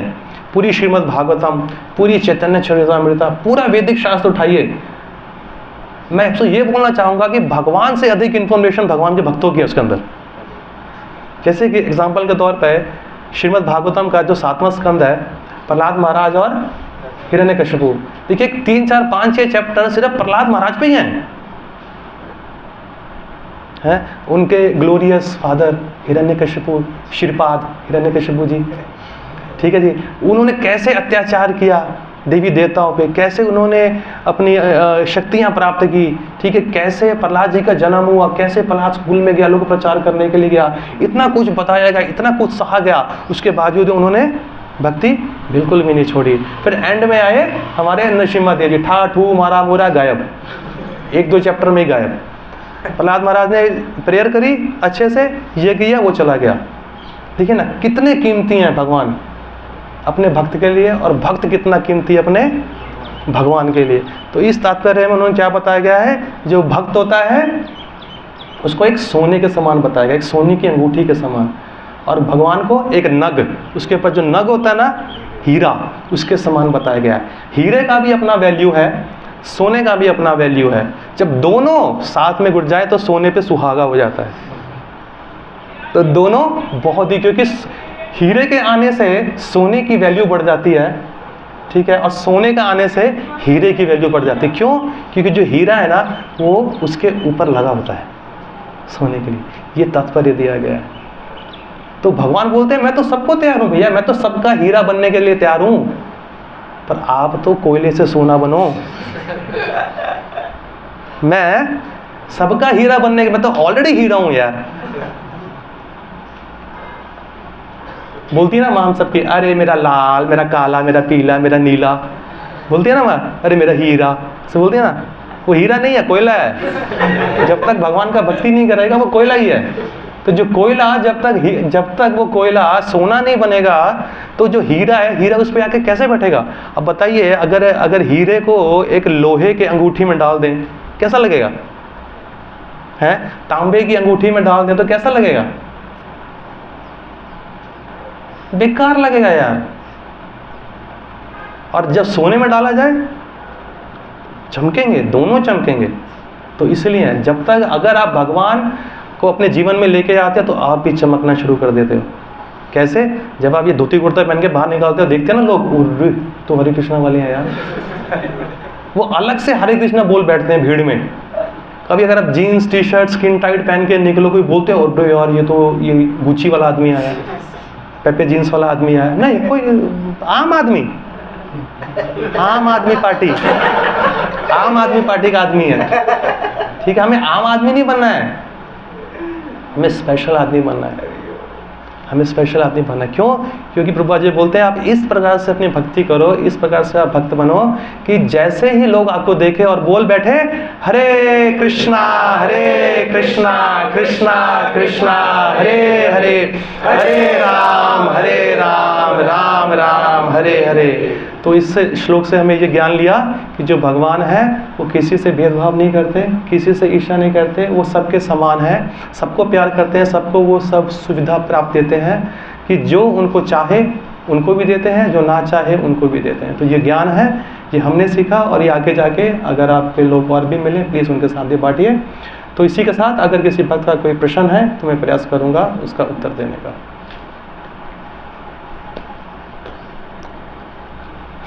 हाँ बोलिए ना। एक क्वेश्चन था, जैसे आप बोले कि जितना कर्म में लिखा होता है उतना ही, जोर के बोलिए। जैसे अभी बोले आप जितना कर्म में लिखा होता है उतना ही मिलता है लोगों को, जैसे मैंने बोला कि जितना कर्म में लिखा होता है उतना ही मिलता है लोगों को, ना उससे ज़्यादा ना उससे कम। तो फिर किस हिसाब से, तो फिर मतलब कर्म करना नहीं चाहिए, इसी हिसाब से कर्म नहीं करना चाहिए। क्या सोल्यूशन है बाबू जी? दिमाग में आया। ठीक है, आपके दिमाग में आया। तो आपको अभी कितना टाइम हुआ है यहाँ पर आए भक्ति? यार कुछ स्मेल आ रही है यार, कुछ प्लास्टिक वगैरह जल रहा है क्या? कुछ तो प्रॉब्लम है कहीं पे। क्या गैस है ना? कुछ गैस की स्मेल आ रही है जहरीली सी। चलिए एनीवे, देखिए क्या होता है कि भगवान ने इसी बात को लेके ना अर्जुन को डांटा था। उसको बोला था कि तुझे अपनी प्रिस्क्राइब ड्यूटी तो करनी ही करनी है, क्योंकि बिना कार्य के जीवन का निर्वाह भी नहीं होता है। ठीक है ना? अगर आपको जीना है तो जीना, क्योंकि अर्जुन तो अपना प्रिस्क्राइब ड्यूटी था, उसका जो कर्तव्य था वही छोड़ बैठा था। कृष्ण, मेरे दादा, मेरे मामा, फूफा, चाचा, साला, जीजा सब आगे खड़े, मैं किसी को नहीं मारूंगा। ठीक है ना? मैं अगर उनको मार दूंगा तो ये जो संपत्ति है जीतने के बाद मैं किसके साथ भोगूंगा? मुझसे मेरा ये कर्तव्य नहीं होता। ये रहा गांडी, मैं जाके पहाड़ों पे चढ़ के हरे कृष्णा करूंगा। भगवान ने डांटा, क्या कर रहा है? ये कार्य तेरे को मैंने ही दिया है और ये तो तेरा एक प्रिस्क्राइब ड्यूटी है। तो क्षत्रिय, तो सोल्जर है। भगवान ने उसको नाना प्रकार के उसको और भी दिए उत्साह करने के लिए। अरे यार, अगर तू तो क्षत्रिय है ना, क्षत्रिय के लिए बहुत सुनहरा अवसर होता है कि कोई उसको जंग के लिए ललकारे। या तो वो जीतेगा तो इस धरती लोक का भोग का सुख करेगा, अगर मरेगा तो स्वर्ग लोक में जाएगा। चल, अगर तेरे को वो भी नहीं करना तो यार एटलीस्ट अपना ड्यूटी तो पूरा कर, ताकि तेरे को तेरे जो कर्ण है, ठीक है, युधिष्ठिर है, जो इतने सारे तेरे दुश्मन है, वो बोलेंगे देखो किस प्रकार का था अर्जुन, ये रणभूमि से भाग गया। तो ये तो तेरे मरने से भी ज़्यादा, ये इंसल्ट तो तेरे मरने से भी ज़्यादा खराब है। कम से कम यार कुछ तो कर यार। अगर आप बोलो कि मैं, अच्छा ठीक है, आप ना कुछ काम करो, आप जॉब पे मत जाओ, माला मत करो, कुछ भी मत करो, मगर फिर भी आप पे कर्म लग रहा है। कैसे? आप जहाँ पे बैठे हो ना, वहाँ पे जीव जंतु हैं, जर्म्स हैं, आप उनको मार रहे हो। ठीक है, आप सांस ले रहे हो, आपके अंदर जा रहे हैं। आप पानी पीते हो, उसके अंदर। आप खाने के लिए गैस ऑन करते हो, बेचारे किसी ने यहाँ पे गैस ही ऑन कर दी। ठीक है ना? आप अगर गैस ऑन करोगे तो क्या होएगा? उसमें आग जलेगी, और आग जो एयर के अंदर है, इतने सारे कीटाणु हैं, जर्म्स हैं, वो सब जल रहे हैं। तो पाप तो आपके पास ऐसे है ही है। यज्ञार्थो कर्मणो अन्यत्र लोको कर्म बंधना। भागवत गीता 3.9 में भगवान बताते हैं कि जो भी आप कर्म कर रहे हैं वो कर्म मुझे एज अ ऑफरिंग कीजिए, मुझे अर्पित कीजिए, नहीं तो कर्म बंधन लगेगा आपको। तो उसका क्या कहना कि जो भक्त भक्ति करता है, भक्ति करता मतलब क्या है? कर्मा फ्री है। क्योंकि आप जो भी कुछ कर रहे, कुकिंग करते हो, देखो एक कहावत है, जीवो जीव, कहावत नहीं है, सत्य है शास्त्रों का, जीव जीवस्य जीवना। एक जीव दूसरे जीव का आहार है। ठीक है ना? मगर जो इंसानी जीवन है, इंसानी जीवन, उसके लिए आहार क्या है? फल, फ्रूट, सब्जी, दाल, ये सब वगैरह। मगर उनमें भी जीव हैं, उनमें भी जीव है। अगर आप किसी दाल को भिगो के छोड़ दो, उसमें अंकुरित आ जाते हैं, उसमें जीव है। तो अब क्या करते हो? उसको पका के अब भगवान को अर्पित करते हो, तो उसमें लेस कॉन्शियसनेस है। ठीक है? मगर हम लोगों को अलाउड नहीं है बकरी काटना, चिकन काटना, ये सब काटना। क्यों? क्योंकि उनके अंदर कॉन्शियसनेस ज़्यादा डेवलप्ड है। उनका आहार कुछ और है, इंसान का आहार कुछ और है। इंसान का आहार कुछ और है। तो जब आप अपने जीवन को पूरी तरह भगवान को समर्पित करते हैं, जैसे कि हम लोगों को ये बताया जाता है, जब आप सवेरे उठें गुरु को प्रणाम करें, ठीक है, और जब रात को सोने जाएं, सोने से पहले गुरु को प्रणाम करें, और जो भी आपका दिनचर्या रहा है आध्यात्मिक, सब गुरु के चरणों पे अर्पित कर दीजिए। गुरु महाराज, आपकी कृपा से आज मैं माला कर पाया, आपकी कृपा से आज मैं भगवान का कुछ सेवा पाया, आपकी कृपा से मैं कुछ प्रचार कर पाया, जो भी कुछ किया आपकी कृपा से मैं आपको अर्पित करता हूँ, तो वो ले जाके भगवान को देंगे। तो इन बिटवीन सेवा के अंदर कुछ भी हमसे त्रुटि हुई हो, किसी का अपमान हुआ हो, किसी का कुछ हानि हुई हो, तो वो सब कर्मा फ्री हो जाता है। फॉरेन में हम लोग ऐसे लिखते हैं, Karma free food, Karma free food, क्योंकि वहाँ पे आजकल बहुत चला हुआ वेगन वाला सिस्टम चला हुआ है। वेगन मतलब क्या, दूध नहीं पीना, मतलब एनिमल प्रोडक्ट्स कोई खाना ही नहीं है। तो हम लोग देखेंगे जब कर्मा फ्री फूड, काफ़ी क्या बोलते हैं, अपीलिंग है ये वर्ड, ये लगता है, ठीक है। तो इसलिए कर्म तो करना ही, मगर कर्म किसके लिए करना है? भगवान के लिए। मगर अभी आप क्या कह रहे हो, कर्म मुझे ये लगेगा, तो आप सेल्फ सेंटर्ड थे, तो भगवान को सेंटर में डालना है। अगर मैं कर्म करूँगा तो मुझे कर्म लगेगा, है ना, आप सेल्फ सेंटर्ड हुए ना। अगर मैं कर्म करूँगा तो भगवान के लिए करूँगा, जो भगवान ने बोला है। अगर त्याग करना है अर्जुन, जो कि आई थिंक 5th चैप्टर का 1st नंबर श्लोक ही है, जिसमें अर्जुन पूछता है कि मुझे सही से बताओ क्या करना है क्या नहीं करना है। भगवान ने कहा तुझे कर्म करना है और अपने कर्म का त्याग करना है, और वो कर्म का जो फल है मुझे अर्पित करना है, तो तू फ्री है। अगर आपने अपने कर्म का फल भोगा तो आपको कर्म बंधन लगेगा। भगवान के लिए भी करेंगे तो मतलब उतना ही फल मिलेगा ना, जितना आप इसमें अपने आप को सेल्फ सेंटर्ड क्यों रख रहे हैं कि फल मिलेगा? जो भक्त होता है ना, अभी जो आप माला कर रहे हैं, जो आप सेवा कर रहे हैं, जो आप अभी लेक्चर भी सुन रहे हैं, जो अभी आप पुस्तक भी पढ़ेंगे ना, वो भगवान की प्रसन्नता के लिए होता है। माला भी भगवान की प्रसन्नता के लिए होता है। अपनी प्रसन्नता, मुझे बड़ा अच्छा माला हुआ, आनंद आ गया। स्टार्टिंग में ठीक है, मगर जब आप मैच्योर्ड होंगे ना, तो जो कोई भी आपका भौतिक, अगर आप एक स्टेप भी है ना, तो आप भगवान की प्रसन्नता के लिए करें। कैसे? क्योंकि अगर मैं यहाँ से इस्कॉन चंडीगढ़ जाऊँगा ना भगवान से मिलने के लिए सवेरे 4 बजे, तो भगवान की प्रसन्नता, क्यों? क्योंकि एक पिता खुश हो जाएगा देख के, क्योंकि इसका एक भूला बच्चा अनंत कालों के बाद उनसे मिलने के लिए आया, तो उनकी प्रसन्नता के लिए हो रहा है। तो जब आप हर कार्य उनकी प्रसन्नता के लिए करेंगे, तो कहाँ से आपको कर्म बंधन लगेगा बाबा? कहाँ से लगेगा आपको कर्म बंधन? जब भगवान खुद ही बोल रहे हैं कि तुम सारा कर्म मेरे लिए करो, यद करोषि यद अजनासि यद जुहोषि तदासि यद तपस्यासि कौन्तेय तत्कुरुस्वा मदर्पणम। कुछ भी खाओ, कुछ भी करो, कुछ भी ऑफरिंग करनी है, कुछ भी चैरिटी करनी है, कहीं पे भी जाना, कुछ भी करना, do as an offering to me. अभी कुछ भक्त लोग हैं यहाँ पे, कोई है जो कोई जाता है जॉब पे, हाँ आप जॉब पे जाते हैं ना, अगर प्रभु जी जॉब पे जा रहे हैं तो जॉब इनका ये नहीं कि मैं अपने लिए जा रहा हूँ, ये क्या करते हैं, मैं भगवान के लिए जा रहा हूँ, कि भगवान का कार्य, जो पैसा आएगा ना वो मैं भगवान की सेवा में लगाऊँ। कैसे? मैं अपने को एक अच्छा सा भक्ति लाइफस्टाइल दूंगा, अपने माँ बाप को अच्छा सा भक्ति लाइफस्टाइल दूंगा। अगर गाड़ी भी खरीदूंगा तो भक्तों की सेवा के लिए, क्योंकि उसमें मैं भक्तों को बैठा के टेम्पल लेके जाऊंगा। तो अपने आप को भक्ति लाइफस्टाइल देना है, बी प्रैक्टिकल। इसमें जहाँ आपने ये सोचा मैं, तो आप गए। हमेशा मैं क्या बोलता हूँ, जो ऐसे लोग होते हैं, नए लोग होते हैं और जो भी भक्त लोग होते हैं, मैं बोलता हूँ आपको, अगर आपको कोई भी क्वेश्चन पूछना है ना, तो अपने ना इधर 4 इसमें लिखा दो, मैं आत्मा हूँ, मैं शरीर नहीं हूँ। जो भौतिक लोग होते हैं ना, वो लिखाते हैं ना कि अपनी वाइफ का नाम, अपने हस्बैंड का नाम, इसका नाम लिखाते हैं, प्राउडली चलते हैं। हम लोग यहाँ लिखा सकते हैं मैं आत्मा हूँ, शरीर नहीं हूँ, और उसको पढ़ने के बाद आप क्वेश्चन पूछो, सारे क्वेश्चन वहीं पे हल हो जाते हैं उसी एक लाइन के अंदर। क्योंकि यही हमारा बेस है, यही हमारी नींव है कि हम आत्मा नहीं है, हम शरीर, हम आत्मा नहीं, हम शरीर है ना? हाँ बोल रहे हो?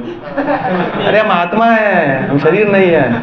मैं चेक कर रहा हूँ आपको, आप कहाँ हैं कॉन्शियस में? ठीक है, और किसी का प्रश्न? हाँ जी प्रभु बताइए। एक वेगन का एक कॉन्सेप्ट है। अच्छा, उसके बारे में थोड़ा कुछ बताऊँ मैं आपसे।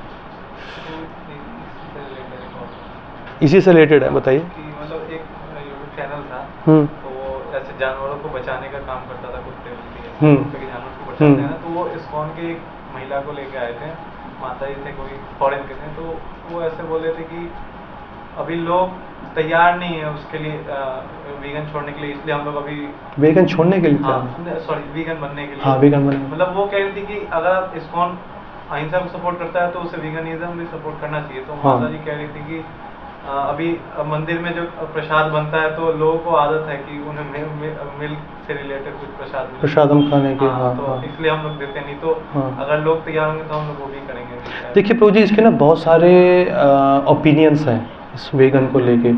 जैसे प्रभु जी ने पूछा कि प्रभु जी मुझे वेगन के बारे में बताइए क्या होता है। प्रभु जी ने बोला कि एक ऐसे वीडियो चैनल है जहाँ पे जो वेगन जो संस्था है वो वेगन को प्रमोट करती है। तो उन्होंने एक हमारी विदेशी भक्त हैं इस्कॉन के, उनको लेकर आए उसके अंदर और पूछा कि अगर आप लोग अहिंसा को प्रमोट करते हो तो आप वेगन को भी प्रमोट करो। तो माता जी का यह आंसर था कि अभी इस्कॉन वाले तैयार नहीं है। अच्छा, लोग तैयार नहीं है, तो इस करके लिए हम उनको दूध देते हैं, ये सब देते हैं, वो सब देते हैं, है ना। देखिए अपना अपना मत है इसके अंदर कि कौन कितने स्पिरिचुअली कितना एडवांस है नॉलेज के अंदर। मगर भगवान को सबसे अच्छा क्या लगता है? दूध दही माखन। राधा गोविंद महाराज बोलते हैं, एक बार लेक्चर सुन रहा था, वो बता रहे थे कि एक दिन भगवान श्री कृष्ण आए और बोले माँ यशोदा से, कहते माँ मुझे ड्राई फ्रूट्स मत दिया कर, मुझे ड्राई फ्रूट्स अच्छा नहीं लगता, मुझे माखन मिश्री दिया कर, वो मुझे अच्छा लगता है। तो उनका कहने का ये भाव था। देखिए क्या होता है, वेगन जो है, वेगन का मतलब है कि एनिमल से बने प्रोडक्ट, ठीक है, हम लोग इस्तेमाल नहीं करेंगे, उसको बोलते हैं वो वेगन लोग है। चाहे वो दूध है, दूध से बने प्रोडक्ट है, और हनी भी है, ठीक है ना, हनी है, लेदर है, जो कि ये सब है। अगर देखा जाए कि वैदिक स्क्रिप्चर्स के हिसाब से तो बहुत परफेक्ट है यार, मैं तो फुल सपोर्ट करता हूँ। क्यों? क्योंकि यार जो पश्चात्य देशों के लोग मीट मांस मछली जिंदा केकड़ा खा जाते हैं, अरे कुछ ना कुछ अच्छा है ना यार कि वो उन्होंने ये सब बंद कर दिया है।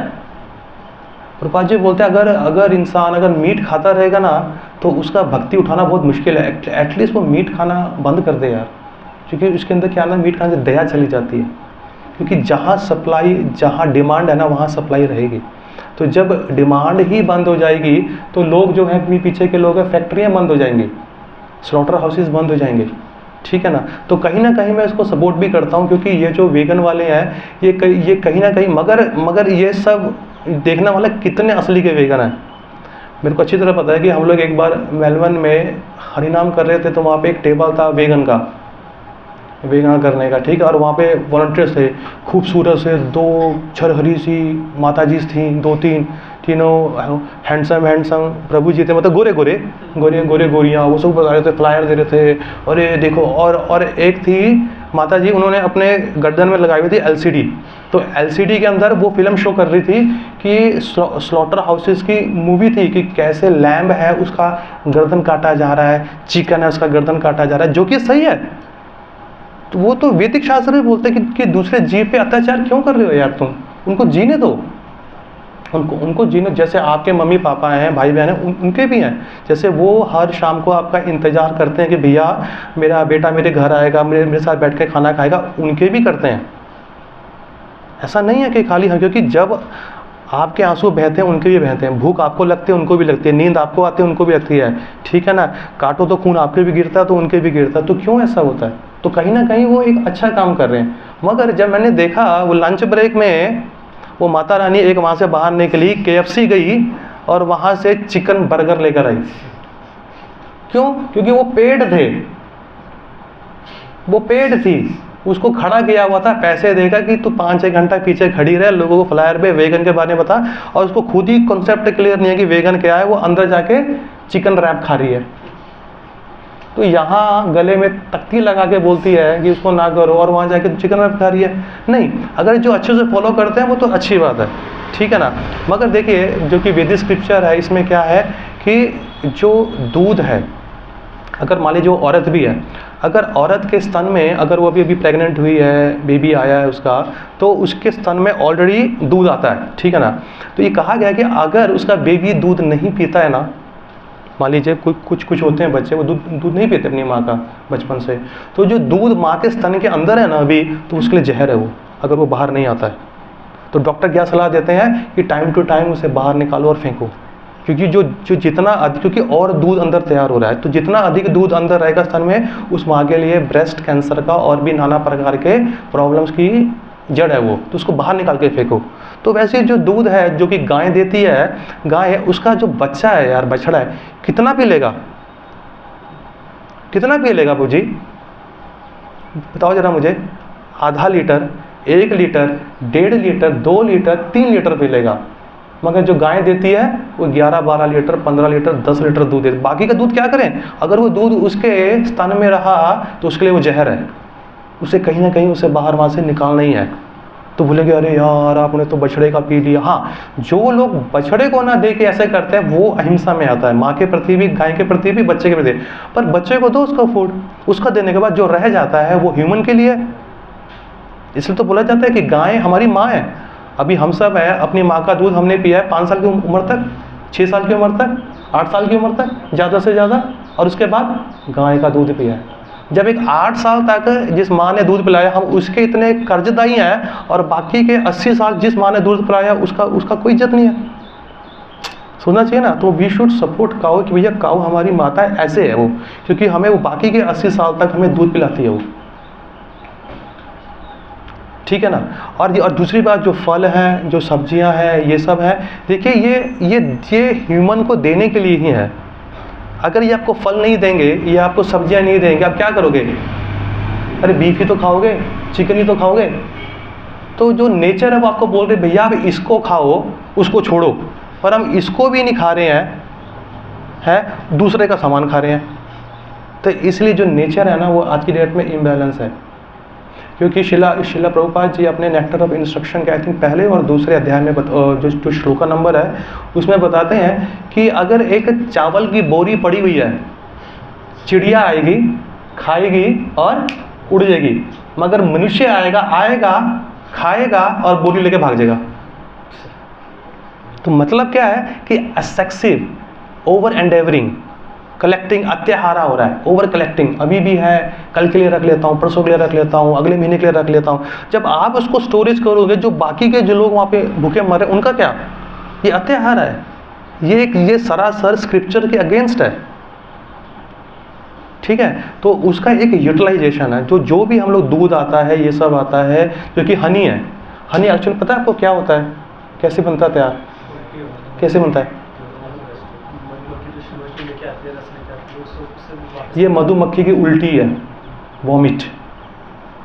जो मधुमक्खी है वो जब जाती है फूलों से रस लेकर आती है ना, वो बी हाइव्स में जाके उल्टी करती है।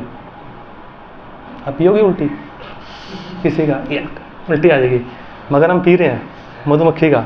देखो ये नेचर है और इसे पवित्र माना गया है, और वो भगवान के पंचगव्य अभिषेक में उसमें यूज होता है, अभिषेक में हर दिन। और बताए अभी, क्योंकि जो शास्त्र है वो शास्त्र एक परम सत्य है, उसे बोला जाता है शब्द ब्रह्मा।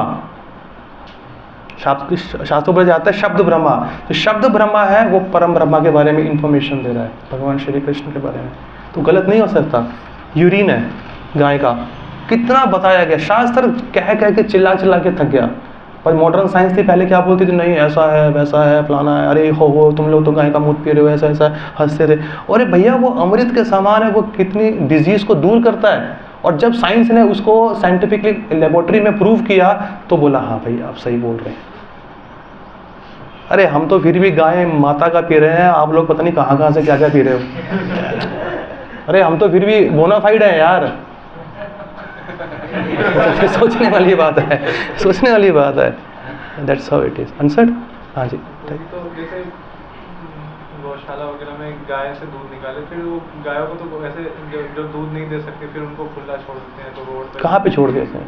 देखिए क्या होता है ना, ये इंडिविजुअल, मैं ये बोलूँगा, देखो ऐसा होना नहीं चाहिए कि जब तक गाय है दूध दे रही है तो उसकी सेवा होती है, जब नहीं है तो नहीं। देखो जो इस्कॉन के जो हरे कृष्णा आंदोलन के जो फार्म हाउसेज है ना, वहाँ पे ऐसा नहीं है। अब वो बाहर लोग अपना गौशाला खोल के धंधे के तौर पे क्या क्या करते हैं, देखो वो तो हम लोग आंसर नहीं दे सकते, मगर हमारे मूवमेंट में ऐसा नहीं होता है। तभी तो प्रभुपाद जी बोलते हैं कि एकड़ में आप फार्म खरीदो। क्यों, क्या है, देखिए गाय को ना, अगर आप हरे कृष्णा वाले भी हो तो आप गाय को बांध के नहीं रख सकते हो। अगर आप बोलोगे कि मैं गाय की सेवा कर रहा, अरे गाय की सेवा उसे खुले फील्ड में छोड़ो यार। अभी आप ही को मैं बोल दूं कि आप हरे कृष्णा वाले हो, भक्त हो, और आपको इसी रूम के अंदर लॉक करके रखूं और पूरा जीवन में आपको यहाँ से जाने ना दूं, और छोड़ो मैं आपका हाथ है बेंगल में, किसी लोहे से बांध के इसी में बांध दूँ और आपका एरिया बेचारा यही है, किधर रहेगा? वो नहीं होता। इसलिए जो है प्रभुपाद ने बोला फार्म हाउसेस बनाओ, ठीक है, गाय को बांध के भी रखो जो रात को है, ठीक है, उसके बाद जब सवेरे उनको छोड़ दो फील्ड पे, वो अपना चरेंगी, घूमेंगी, अपना टहरेंगी, जैसे आप लोग खाने के बाद टहलते हो, हाजमा ठीक हो जाता है, उनका भी ठीक हो जाता है, उनका भी अच्छा लगता है कि वो भी घूमे बैठे। तो वो पालन है, बांध के रखना पालन नहीं है उनका प्रॉपर। तो वो वहाँ पे दूध भी देती हैं तो भी उनका ख्याल है, जब दूध नहीं देती हैं तो भी उनका वहाँ पे ख्याल रखा जाता है। क्योंकि क्या होता है ना कि अगर आप एग्रीकल्चर अपने फार्म खरीदा है तो जो लैंड है वहाँ पे घास उगती है, तो इतने सारे भक्त लोग वो भी आके वहाँ पे चारा देते हैं, दान देते हैं, सब कुछ देते हैं, मगर उसके बाद भी जो धरती माँ है वो भी तो घास दे रही है, तो जाके वो चरती है। तो आपके दो काम हो गए, एक तो गाय को चारा मिल गया, दूसरा आपकी लेबर कॉस्ट होगी सेव, क्योंकि गाय ने जाके घास खा ली, साफ होगी आपकी। वरना आप किसी आदमी को अलग से पैसे दो के घास जाके काट। तो आई मीन यूटिलाइजेशन कितनी अच्छी है अगर बंदा इंटेलिजेंट हो, शास्त्रों को अच्छे से पढ़े। प्रभुपाद जी हमेशा कहते हैं एक ज़मीन का टुकड़ा हो और एक गाय माता हो, कुछ भी करने का जीवत नहीं है पूरा जीवन। पहले के लोग क्या करते थे मैं आपको बताऊं कि वो सीजनल तौर पर ना वो खेती करते थे 6 महीने, और 6 महीने वो आराम से बैठते थे, वो स्टोरेज कर लेते थे, और जितना एक्सेस हो जाता था वो दूसरे जाके किसी घर में देते थे। उसे बोलते थे बार्टर सिस्टम। बार्टर सिस्टम पता है ना आपको क्या होता है? कि अगर मेरे पास चावल है और मैंने अपने खेत में चावल उगाया, आपने अपने खेत में गेहूँ उगाया, तो भैया मेरे पास एक्सेसिव गेहूँ है, तो मैं आपके पास जाऊँगा, प्रभु जी ये 5-6 किलो 8 किलो आप ले लो और मेरे को चावल दे दो 5-6-8 किलो। तो टेंशन नहीं थी, क्योंकि जो पैसे आएगा, पैसे का क्या करोगे? खरीदोगे तो सही, खाने के लिए सामान ही खरीदोगे ना, तो जो सामान ऑलरेडी आपको एक्सचेंज में मिल रहा है, प्रॉब्लम क्या है? अभी हम यहाँ पे कितने लोग हैं? 25-30 लोग हैं ना। अब हर किसी का अपना अपना खेत है, ठीक है, एक बाजरा उगा रहा है, एक गेहूँ उगा रहा है, एक दाल उगा रहा है, एक पालक उगा रहा है, एक ये उगा रहा है, वो उगा रहा है, वो जी आपस में एक्सचेंज कर लो, chant Hare Krishna and be happy. कुछ करने की जरूरत ही नहीं है, कुछ करने की जरूरत ही नहीं है, ठीक है ना। और कुछ? हाँ, आपने जो वेगन का कॉन्सेप्ट बताया, मैंने जो वेगन का कॉन्सेप्ट बनाया, यार इसी से बाहर आ जो यार। एक और डाउट था, जैसे जो लोग मीट ईटिंग करते हैं, हाँ, उनके लिए तो ठीक है, जैसे डिवोटी सर्किल में जो रहता है, अगर वो भी ये सोचे कि वेगन मेरे को दूध नहीं खाना चाहिए, देखो ये इंडिविजुअल इच्छा है, क्योंकि जो भक्त लोग भी है ना वो उनका इंडिविजुअल इच्छा है, इंडिविजुअल सेवा है गाय माता के प्रति। अब जैसे कि मैं बताऊं, मैं फॉरेन में रहता हूं, वहाँ पे कुछ भक्त हैं वो दूध नहीं पीते हैं, वेगन, वो ऐसे नहीं कि वो वेगन है या वेगन हो भी सकते हैं। उनका ये कहना है कि जो मार्केट में जो बोतलों में दूध मिलता है ना, वो दूध के साथ साथ, क्योंकि उनमें ना उनके थनों में गाय के वो डालते हैं प्रेशर, क्योंकि इतना तो कोई इंटेलिजेंट है नहीं कि गाय की तरह ऐसे दूध निकाले बैठ के, 1000 गाय हैं तो सब में टूट करके वो सक्शन निकाल देते हैं, और सक्शन में एक प्रेशर होता है, रेगुलेटर होता है। तो अगर वो रेगुलेटर कहीं अधिक ज़्यादा कर दिया गया ना, तो वो खून, दूध के साथ साथ उनका खून भी आ जाता है वहाँ से गाय का, तो वो दूध के साथ मिक्स हो जाता है। तो वो बोलते कि नहीं भैया हम फिर ऐसे नहीं, क्योंकि हमको क्या पता इस दूध के अंदर क्या है। पर कुछ लोगों का मानना है कि ठीक है हमको नहीं पता, क्या पता सही भी है क्या पता गलत है, मगर वो दूध लाके वो भगवान को अर्पित कर देते हैं। तो ये इंडिविजुअल फैसला। अगर इस पे जाएंगे तो प्रभु जी अलग अलग मत का अलग अलग चीज़ें बाहर है, तो आप पूछेंगे प्रभु जी आप बताओ क्या करें। अब मैं कैसे बताऊँ? मैंने आपके लिए इन्फॉर्मेशन खुली छोड़ दी है, अब आप अपना इंटेलिजेंस यूज़ करो एंड देन डू इट। और कुछ भी ऐसे होते कि जो एक्सेसिव दूध पी लेते हैं ना, जैसे मेरा एक फ्रेंड था कि मैं और वो जाते थे जिम अपने टाइम पे, खूब करते थे, तो अंडे शंडे खाना, दूध पीना, ये सब चलता था अपना, ठीक है, शेक वेक पीना, मैंगो। तो भाई साहब ने दिन का 2-2 लीटर दूध पीता था वो। अब अगर आप इतनी हैवी डाइट रखोगे तो आपकी एक्सरसाइज भी तो ऐसी होनी चाहिए, तो उसकी एक्सरसाइज भी अच्छी थी, ठीक है। तो अब उसने क्या किया, उसने एक्सरसाइज कहीं ना कहीं अपनी थोड़ी धीरे कर दी और डाइट उसने अपनी तेज रखी, और फिर जी उसके शरीर में बीमारियां बढ़ गई। क्योंकि कोई भी चीज़ एक्सेसिव है ना, चाहे वो दूध ही क्यों ना हो, वो आपके लिए पॉइजन बन जाएगा। तो हर एक चीज़ हर एक मात्रा में जो कि बॉडी को कितना सूट करती है उतनी मात्रा में लेनी चाहिए। क्योंकि ऐसा एक्सेसिव दूध भी डॉक्टर जाके मना कर देगा कि आपके लिए दूध हानिकारक है, पॉइजन है। मगर कोई डॉक्टर बोलते हैं बेटा दूध पिया करो अमृत है, पर इस भाई साहब को बोला दूध आपके लिए पॉइजन है, क्योंकि उससे बॉडी, क्योंकि उसका यूटिलाइजेशन भी होना चाहिए। ठीक है उसका। प्रभु जी का क्वेश्चन था। मैं पूछ रहा था कि जीवात्मा प्रभु जी भगवान को बोलते हैं कि वो मेटेरियल 3 गुणों से बंधा हुआ है ना? तो कौन? जीवात्मा मटेरियल गुणों से बंधा हुआ है। अच्छा, तो जो जीवात्मा 3 गुणों से बंधा हुआ है तो उसकी फ्री विल तो कहीं ना कहीं पूरी तरह फ्री विल नहीं है। बिल्कुल नहीं है। हाँ, थ्री मोड्स ऑफ नेचर। जो वो कर्म है जो उसका, तो उसके सजा जो उसके जो कर्म होता है, उसका जो कर्म होता है, तो उसकी सजा सिर्फ उसको ही क्यों मिलती है भैया? क्योंकि वो बीज उसने बोए हैं। But he is not solely responsible. नहीं, he is responsible for everything. अभी बताओ, अभी नो जस्ट लिसन केयरफुली कि द पर्सन, उसको एजुकेशन दी गई है, ठीक है ना, क्या अच्छा है क्या बुरा है। अब सोचो एक जीवात्मा एक छोटी सी फ्री विल में, एक लिमिटेड फ्री विल में उसने इतना उत्पात मचाया हुआ है। अगर उसको पूरी फ्री विल देते ना प्रभु जी, वो क्या कर बैठेगा। ठीक है, अभी मान लीजिए एक लड़का है, पिताजी को बोलता है पिताजी मुझे पैसे दो, मुझे खर्च करना है। मुझे क्या करेगा? नहीं मुझे खर्च करना है। पिताजी ने उसको पैसे दे दिए। अब वो जाके दारू पीता है और दारू पी के बाइक चलाता है, किसी को जाके ठोक देता है। पुलिस आती है तो बोलता है सारा फॉल्ट मेरे पिताजी का है, क्योंकि अगर वो मुझे पैसे नहीं देते तो मैं दारू नहीं पीता, मैं बाइक नहीं, और बाइक भी थी उन्होंने मुझे चलाने के लिए। तो पुलिस क्या बोलेगी? वेरी इंटेलिजेंट बच्चा। किसका सुनो किसका फॉल्ट है वो? क्यों? क्योंकि जब उसको पैसे दिए गए ना, कर्म था उसका, ठीक है, उसके पिताजी ने उसको पैसे दिए 100। अब उस पैसे का वो क्या करे, वो उसका फ्री विल है। चाहे तो वो टेंपल में आए, बुक्स खरीदे, दान दे या कुछ करे, वो भी कर सकता था। मगर उसने क्या किया? उसने ठेके में जाके दारू पी और एक्सीडेंट कर बैठा। तो उसके लिए वो अकेला जिम्मेवार है, उसके लिए पिताजी या गवर्नमेंट जिम्मेवार नहीं है। तो जो फ्री विल है, अगर आपको टेबल पे बताया जाता है प्रभु जी ये अच्छी चीज़ है, ये बुरी चीज़ है, जैसे भगवान श्री कृष्ण ने बोला अर्जुन को, अर्जुन तुझे मैंने सब भागवत गीता का ज्ञान दे दिया है बेटा, अगर तेरे को कुछ भी समझ में नहीं आया मैं फिर दोबारा बोलने को तैयार हूँ, बट यथा इच्छा तथा करूँ। अब तेरी जैसी इच्छा है तू वैसे कर। इसे बोलते हैं फ्री विल। भगवान ने सब कुछ दे दिया। अगर भगवान फ्री विल ना दे तो भगवान और आप में अंतर क्या रह जाएगा? तो इंडिविजुअलिटी आएगी कहाँ से? इसे तो बोलते हैं कि हम इंडिविजुअल हैं। हम ज्ञान सबको देते हैं, भागवत गीता का ज्ञान सबको देते हैं। अब कितने लोग उसे पिकअप करते हैं, कितने लोग नहीं करते हैं, कितने लोग साल के बाद करें, कितने लोग 5 साल के बाद करें, कितने लोग तुरंत कर लेते हैं और कितने लोग करते नहीं है। उनका अपना इंडिविजुअल अच्छा है। तो अगर आपका इंडिविजुअल डिसीजन है तो उसका जो इंडिविजुअल कॉन्सिक्वेंसेस आएगा तो आपको इंडिविजुअली सफ़र करना पड़ेगा। जैसे मैंने एग्जाम्पल दिया था ना अभी प्रभु जी को कि अगर पिताजी सिक है तो घर में कोई उसको शेयर नहीं करेगा, उनका फीवर, उनको अकेले सफ़र करना पड़ेगा। समझ आ गई? तो इसलिए उसको इंटेलिजेंस दे रखी है, बुद्धि दे रखी है इस्तेमाल करने के लिए। शास्त्र पढ़ो। क्यों है शास्त्र? माया मुग्ध जीवेरे नाही स्वतः कृष्ण ज्ञाना, जीवेरे कृपा कैले कृष्ण वेद पुराना। कि जो वेद शास्त्र है भगवान ने इसलिए दिया है क्योंकि जो जीव है ना भगवान के बारे में भूल चुका है, उसके लिए अच्छा क्या है, उसके लिए बुरा क्या है, उसे इस भौतिक जगत में क्या करना है क्या नहीं करना, भगवत धाम कैसे जाना, क्या करना क्या नहीं करना, वो सब कुछ दे रखा है। इसलिए तो वेद शास्त्रों को दे रखा है। पढ़ो, बुद्धि का इस्तेमाल करो और वापस आओ। नहीं तो अगर भगवान बोले अर्जुन हाँ बोल या ना बोल तुझे तीर से उड़ाऊँ मैं, तो बेचारे का इच्छा कहाँ रह गया? अगर भगवान आपको ही सब कुछ करना है तो भैया मुझे बोल दो, उठा के यहाँ रखो, उठा के यहाँ रखो। समझेंगे? कुछ है डाउट तो बताओ।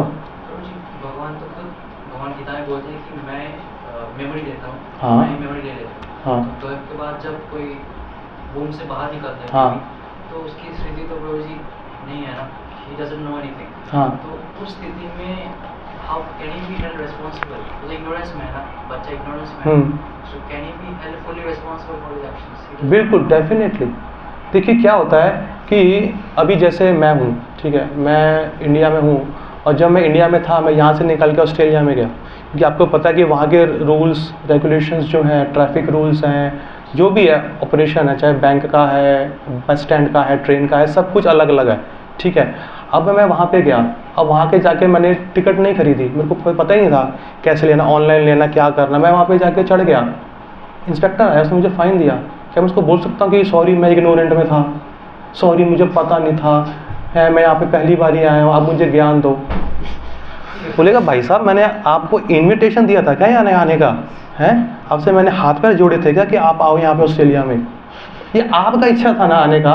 तो अगर आप किसी पराये देश में जा रहे हो तो ये आपका रिस्पॉन्सिबिलिटी बनता है, वहाँ का कायदे कानून क्या है वो आपको जानना है, वो मेरे को जानना नहीं है। तो वैसे अगर हम इस भौतिक जगत में आए हैं ना, तो इस भौतिक जगत में आए हैं तो जो मैनुअल है ना ये भगवान ने दिया है, इस मैनुअल को पढ़ो और अपना जीवन व्यतीत करो। अगर आप ये नहीं करोगे मुझे नहीं पता था मैं तो इग्नोरेंट में हूँ, वो इग्नोरेंट में नहीं होता है। इग्नोरेंट कौन है? वो एक स्पिरिट सोल है ना, तो स्पिरिट सोल तो प्रभु जी उसका तो अंत ही नहीं होता है, वो उसका अनंत कालों से उसका अकाउंट चलते आ रहा है, क्या अच्छा क्या बुरा, क्या अच्छा क्या बुरा उसका चलते आ रहा है। तो वो उसके अकॉर्डिंग वो एक पर्टिकुलर वूम में जाता है, चाहे कोई अमीर औरत की वूम है, गरीब औरत की वूम है, मिडिल क्लास औरत की वूम है, वो वहीं पे जाता है। तो उसकी जो फैसिलिटीज़ है, जो उसने बीज बोए हैं अच्छे बुरे, उसके हिसाब से उसको उतनी फैसिलिटीज़ मिलती है अपने जीवन व्यापन करने के लिए। चाहे वो फैसिलिटी अच्छी गाड़ी हो, अच्छा स्कूटर हो, चाहे साइकिल हो, चाहे पैदल हो, चाहे झोपड़ी हो, वो उसका अपना कर्म है। तो जो कर्म है ना वो इस जन्म में स्टार्ट नहीं होता, वो अनंत पीछे से आपका अकाउंट चलते आ रहा है। वरना आप सोचो कि अगर वो इग्नोरेंट है तो क्यों ऐसा इग्नोरेंट बच्चा अमीर के घर में पैदा हुआ है और क्यों एक इग्नोरेंट बच्चा गरीब के घर में पैदा हुआ है? आंसर दो मुझे, है ना।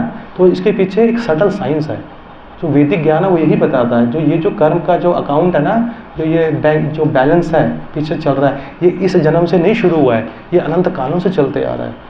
लोग बोलते हैं अरे तुम तो ये जो वैदिक स्क्रिप्चर वाले हरे कृष्णा वाले हैं पोथी दे के बताते हैं बच्चे का तो बड़ा दुख है जी, बच्चे का तो बड़ा कर्म है जी, बच्चे ने ये किया जी, मुझे अरे अभी तो पैदा हुआ है, क्या किया उसने, वो ऐसे बोल के हंसते हैं। इसका मतलब क्या है कि वैदिक स्क्रिप्चर और ये लोग झूठे हैं। अच्छा, तो मेरा उनको ये क्वेश्चन है, तो अगर ये ऐसी बात है तो एक जो बच्चा पैदा होता है वो अमीर के घर में क्यों पैदा होता है? जो एक बच्चा पैदा होता है तो गरीब के घर में क्यों पैदा होता है? अरे अभी तो पैदा हुआ है। आई कैन से दैट, मैं भी कह सकता हूँ ना। बोलो आंसर दो, उसका कोई आंसर नहीं होगा देने के लिए, क्योंकि इसके पीछे एक साइंस है। क्योंकि वो साइंस उसका पिछले जन्मों से उसका जो जैसे कर्म चला आ रहा है उसको वैसे ही उसको फैसिलिटीज प्रोवाइड होती हैं यहाँ पे। ठीक है, तो जी यहाँ पर एक क्रॉस क्वेश्चन कर सकते हैं। भगवान खुद बोलते हैं गीता में कि सहस्त्र लोगों के अंदर कोई एक परफेक्ट होने की इच्छा रखता है, तो हजारों में से लाखों में से कोई एक बन पाएगा, कोई ज्ञान है। तो वहाँ उस एंगल से देखें, उस नजरिए से देखें तो it is very rare knowledge, तो ज़्यादा जीवात्माओं को नहीं मिलेगी, तो इसीलिए नहीं मिलेगी प्रभु, नहीं मिलेगी। आज का जो वर्ष है देखो क्या बोल रहा है, आज ही के वर्ष में फिट बैठ रहा है। 15 लाख में चंडीगढ़ की पॉपुलेशन में से, अरे आप 28 करोड़ ले लो यार। जैसे मैंने क्या बताया अभी, आपका जो आप ही थे ना जो बोलते फ्री विल का, फ्री विल आपने पूछा ना, अब इसमें आप अपनी फ्री विल ऐड करो। और जो मैंने अभी जो एग्जांपल दिया टीचर वाला, टीचर ज्ञान सबको देती है, पर उसको पास होने का रिस्पॉन्सिबिलिटी उसके हाथ में नहीं है, वो बच्चों के हाथ में है कि उनको कितना ज्ञान लेना है। अगर उनको पास होना है तो वो सीरियसली पढ़ेंगे, पास नहीं होना है तो नहीं पढ़ेंगे, पर टीचर अपनी तरफ से पूरा एफर्ट करती है। तो जो भागवत गीता का ज्ञान है वो सबके लिए है, आपके लिए नहीं है। भगवान ने किसी के लिए रोका नहीं है। हमारे भक्त लेको वहाँ पे सड़कों में जा के दे रहे हैं, किसी को रोका नहीं है। पर कितने लोग उसको खरीदते हैं और अपने जीवन में अप्लाई करते हैं? कितने लोग हैं? ये इंडिविजुअल इच्छा है कि नहीं है? है तो दो जाके, क्यों नहीं दे रहे हो? प्रभुपाद जी बोल रहे हैं कि भैया लोग खड़े हैं बाहर भक्त बनने के लिए, हम ही नहीं जा रहे हैं उनके पास, तो क्यों जा रहे हो ऑफिस, आ जाओ। है ना।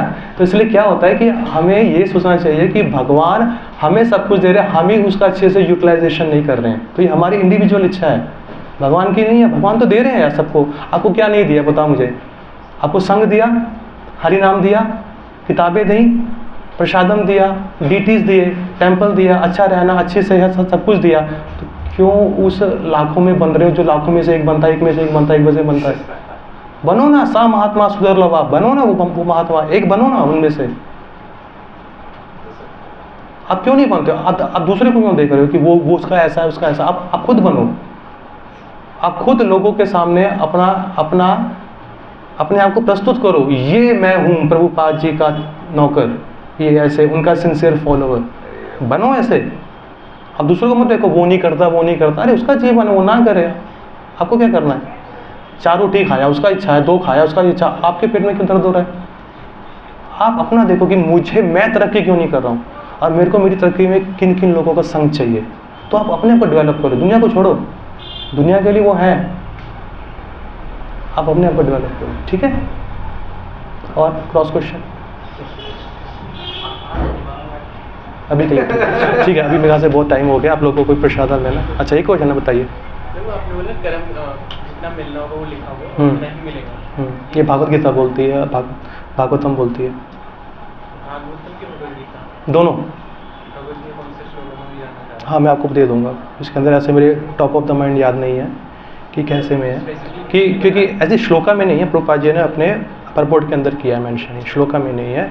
क्योंकि क्या कि जो कि प्रभुपाद जी ने जो समरी दिया ना, वो सभी शास्त्रों का निचोड़ दे के दिया गया जिसमें। और अगर आप प्रैक्टिकली भी देखें, जो आप मांगना चाहते हैं भगवान से, और जो आपकी अनगिनत इच्छाएं भी होंगी, क्या आपके पास आ रही हैं? क्यों नहीं आ रही? क्योंकि उतना आपके पास पायस कर्म नहीं है लेने का, है ना। और वरना अगर चाहे तो इंसान बहुत कुछ मांग सकता है, और उसके लिए उसको वो पुण्य कर्म भी अर्जित करने पड़ते हैं। मगर बात ये नहीं है कि क्या अच्छा है क्या बुरा है, हम यहाँ पर इस भौतिक जगत में आए हैं दोनों अच्छे बुरे कर्म खत्म करने के लिए। ऐसे नहीं कि हरी हरी भगवान बुरे बुरे कर्म खत्म कर दे, अच्छे अच्छा रहने दे, दोनों। अगर मान लो मेरे कोशिश क्या कर सकते हो? जैसे मेरे कर्म में लिख रखा है, एग्जाम्पल लिख देते जॉब, मेरे कर्म में लिख रखा है जॉब मेरे में मिलेंगे, बट मैं उसके लिए कोशिश कर सकता हूँ कि नहीं मेरे कर्म में लिख नहीं, आपको जॉब ही, आप मुझे अनंत काल से जॉब कर रहे हो यार, अब बंद करो ना जॉब करना, भगवान का भक्ति करो सीरियसली से, ये मजाक करो, आप करो। अभी जैसे टाइम अपने आप आएगा आपके जीवन में उतरता जाएगा। आपने कौन सी जॉब ऐसी नहीं करी है? चपरासी से लेकर सीईओ तक की जॉब आपने करी हुई है अपने पूर्व जन्मों में, अब एक और जॉब करनी है? अरे भगवान का जॉब करो ना, परमानेंट। इधर हायरिंग होता, फायरिंग नहीं होता।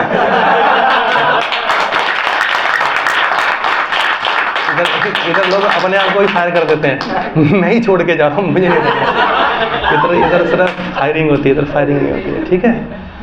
चलिए, थैंक यू। शिला प्रभुपाद की